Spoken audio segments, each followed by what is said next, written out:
Tell us about some of the good news in the oceans. I think you're absolutely right, Greg, to focus on some of the good news, because when people come together and use good science and craft good policy and good economic incentives around that, then good things can happen. And the good news story we're really seeing with fisheries in U.S. waters, U.S. federal waters, we've seen an amazing turnaround in that. They're after decades and decades of very significant overfishing in U.S. waters. We've now turned the corner on ending overfishing and are seeing recovery of many species to the level that they can be fished again. Let me just give you a few numbers on that. I'll compare 2 years, the year 2000 and the year 2014. In the year 2000, we had 92 stocks of fisheries in the U.S. that were overfished, significantly overfished. 14 years later, that number was down to 37. So from 92 to 37 is a very significant achievement.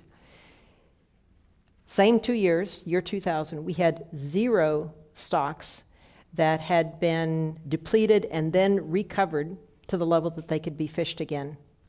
By the year 2014, we have 37 species that have now been fully recovered. They can be fished again. So that's an amazing achievement.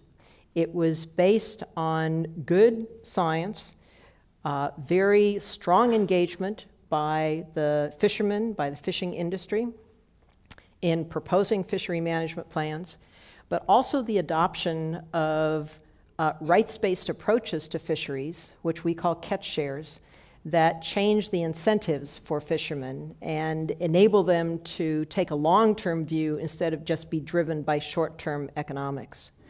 So a whole bunch of things have come together to make the U.S. really a model for sustainable fisheries, and that model has not been lost on other countries. Europe has now adopted very significant reforms to its common fishery policy because it saw that the U.S. had done it and it copied what we have done. So there's a lot of new energy now around fisheries reform. It's vitally important to food security. It's vitally important to jobs, to communities, to cultural way of life. And we all want to have our fish and eat it too. And we can do that if we fish smarter, not harder. And that's what this good news story is all about. Smarter, not harder.